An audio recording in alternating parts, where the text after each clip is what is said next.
Blender as ever. This one I'm playing with the impact of changing the pivot point when I do a scale. So here I've got 4 edges that are selected, and if I do a dot, not a numpad dot but a dot, that brings up the pivot point option, and I think the default must be median point. So let's see what the impact of doing a scale is on that. SX. So as I bring it in,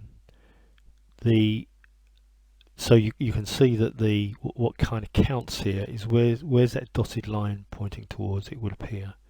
Okay, so that's the impact of using the median point. Okay, now let's go to the dot menu again, 3D cursor. And this time if I do an S and an X, it gravitates towards the 3D cursor.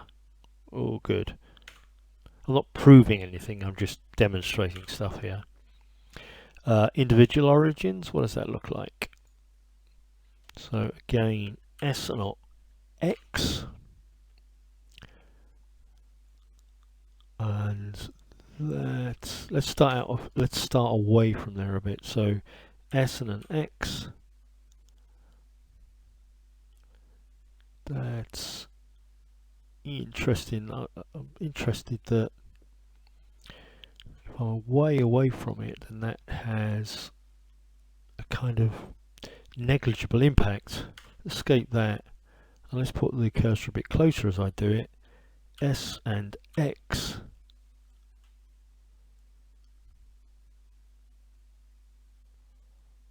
Okay.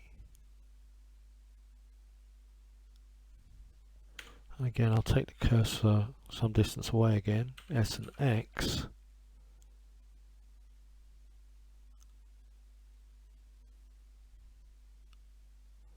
And down here, maybe predictably,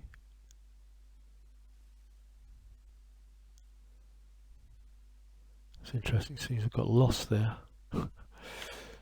That's fine. Dot again, bounding box center. Let's say I put it there. S and an X. And again we see that again as ever it's where's the dotted line pointing at. Dot again. Next one is active element, S and X, and the active element, the white thing, so orange is selected, white is the active element, so it's all gravitating towards that one that's remaining still. So that's pretty useful to understand. Is that the end of it? Yep, we're back full circle. That's all.